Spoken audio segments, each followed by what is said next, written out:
About Stetson Bennett, and you had quite the presentation on Stetson. How important will Stetson be in this game tomorrow? They have to turn him loose, and I think they will. They already have been doing it. So Stetson's going to be huge. I think he's fully capable of making plays. Tennessee's defense is better than maybe the raw stats would indicate. You do a little bit deeper dive, you do a little bit better job stopping the run, but they are a little boom or bust, and that can play into the very best of Stetson and also to the occasional mistake that he's been prone to from time to time. So I think he plays a huge role in the game, and he needs to be turned loose to make plays. I don't think you're going to see Georgia say, hey, let's just run the ball and keep it away because we're so afraid of Tennessee. I don't believe that's how it'll play out. This is now your third time at a UT football game this season. Have you seen anything like that happen here before?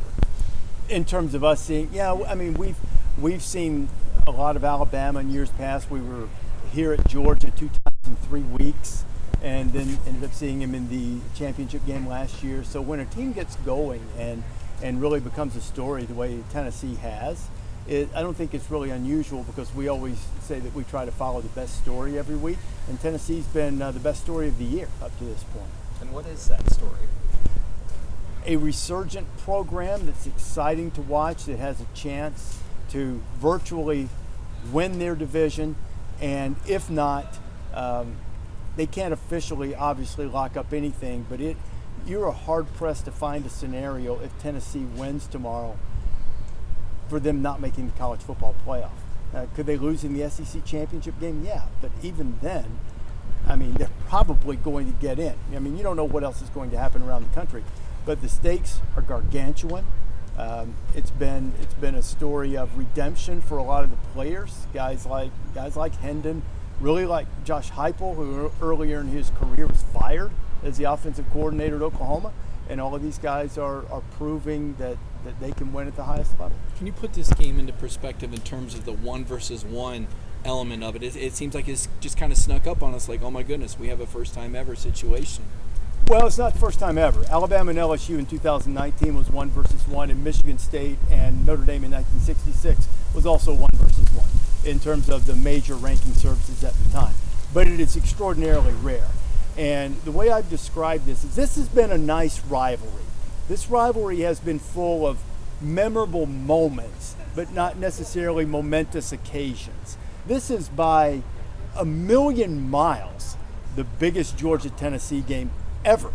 And I don't think there's anything that touches it and comes close to it. You've got, whether it's Herschel or touchdown, my God, a touchdown. He stood up and hit the fullback. We stepped on their face with a hobnail boot and crushed their nose. Broke their nose. We crushed their face. I'm sorry, Uncle Larry, I missed the quote. But, those are memorable moments. But life went on, after that. The Dobbs nail boot game, great moment for Tennessee, and then they sort of faded away. And Georgia wasn't that great. It's been an odd series in that when Georgia's been elite, Tennessee hasn't. When Tennessee's been elite, Georgia hasn't. Obviously, somebody listening will pick out 2 years here and there where they were both really good. But not like this. And to me, this is by far the biggest game in the rivalry's history. If I'm not mistaken, you've got Ohio State ahead of both of them in your AP poll. Because I think they would win the game. Okay. Before you ask. Right now, if they were lining up on a neutral field tomorrow, now I almost put Tennessee number 1 last week, so it's not like I think they would crush them. But you can't argue Ohio State's resume against Tennessee's. No one would ever suggest that, and I'm not.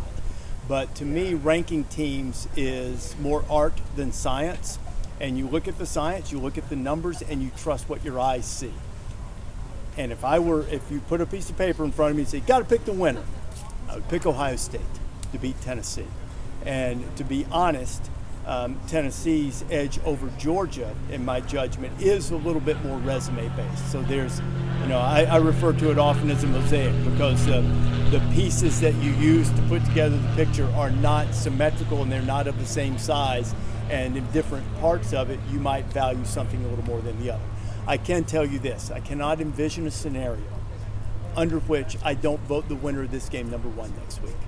I might still lean Ohio State, but there comes a point when one piece of the mosaic overwhelms everything else. So whoever wins this game, I'll vote number 1 next week. Not that that matters now that the committee's out, but since you asked the question, I anticipated where you were and that going. was going to be my question. As you look at the pieces judging Georgia, the pieces of the Oregon game and the South Carolina game that were pretty great for Georgia, but the Kent State and the Missouri games that were not so great. How do you balance those two pieces, and where do you put a little bit more value? I probably would put a little more value in the way they played against Oregon because they were interested.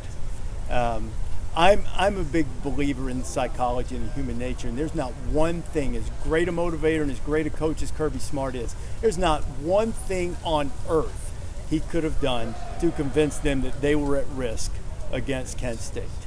And even though they turned out to actually be somewhat at risk for a little while, at least, well, even into the fourth quarter, I guess, against Missouri, they weren't really. I watched that game, and there was never one moment that I thought they were going to lose until Mevis hit that one field goal, and I'm like, holy cow, they might have screwed. If they don't do something right now, they've screwed this up. And what do? They did something right then. And so I'm not too worried about it. Sometimes when you're a defending champion, or there's no defending, when you're a reigning champion, everybody's shooting for you. You can get a little bored. And I think that's all it is with Georgia. What do you need to see from Georgia to see more of a complete puzzle? As you said, this team's building and you're seeing different pieces, different places. What haven't we seen from Georgia that you think would make them more of a complete championship? Explosion on the outside, apart from Bowers. Certainly he's probably the best tight end running back. I suggested that a great recruiting tool for Kirby is that on their depth chart, they should just list Brock Bowers as baller. They should just put baller and nobody else is at the position, just him. And then when they recruit guys, say, you want to play the baller position like Brock Bowers? And so I think a little more explosion around him. And probably they're going to need to find somebody to replace Nolan and generate some pass rush. I think the good news is they have people capable of doing that. No, they haven't generated a ton of pass rush relative to maybe what the guys last year did, but I think they have guys capable of doing so. But you're looking for little tiny pimples on a supermodel here, right? I mean, this is an elite team, and Georgia's really good, capable of winning the game tomorrow. They're a big favorite, even though everybody seems to think Tennessee's going to win. It seems like, but Georgia's a touchdown favorite for a reason. They're good. If this game turns into a 4-quarter shootout, do you tip your hat to Tennessee, or do you think that Georgia's offense can keep up with them if neither defense is really making any stops? I mean, Georgia's 6th in the country in scoring. It's not like they're coming out here with, Andy Johnson running the option. I mean, they put points on the board. So Georgia can keep up with them and they can outscore them. And it will, I think, come down to which defense gets key stops. And how well does Georgia react after explosive plays? Tennessee's getting some. I don't care how good Georgia's defense is. This Tennessee offense against last year's Georgia defense, they would get explosive plays. Now, if the explosive play goes to the house, that's a different thing. But I'm talking if you give up let's say a 35-yard chunk play, can you get back, get lined up, and stop them on first down and keep it from multiplying? Whoever does that best, or if Tennessee can force Stetson into an error and steal a possession with a turnover, those are the type things that the defenses will do to decide the game. But I have no doubt that Georgia is prolific enough on offense to score a lot of points and win a game that's played in the 40s, because it's going to take for it to beat Tennessee a really good defensive effort. Okay, I'll say 35 at least. A really, really good defensive effort from Georgia, in my judgment, tomorrow. We'll be holding them to 31. So the question is, can you score 35 or 32? I guess in that case, and that's with a really good defensive effort. So we're 8 or 9 years. We're 8 or 9 years into the college football playoff, and how have you kind of seen the landscape change nationally, going from 2-team BCS to now, late into November, we're still seeing 7 or 8 teams that can still vie for those spots. I think it's really similar to a lot of years, but I think the difference is that you don't get the feeling, that Alabama and Clemson have been staples in this thing, that they are locks for it. They are not quite as dominant as they've been. You've got some new blood in the mix with Tennessee and TCU who are in it, and then Ohio State and Michigan are back in the mix, which they've been quite regularly, and so too is Clemson. So, I think that you see a little bit of new blood kind of mixing in and challenging the old guard, and wherever you want to put Georgia in that group, they're sort of the hybrid old guard, new guard, I guess.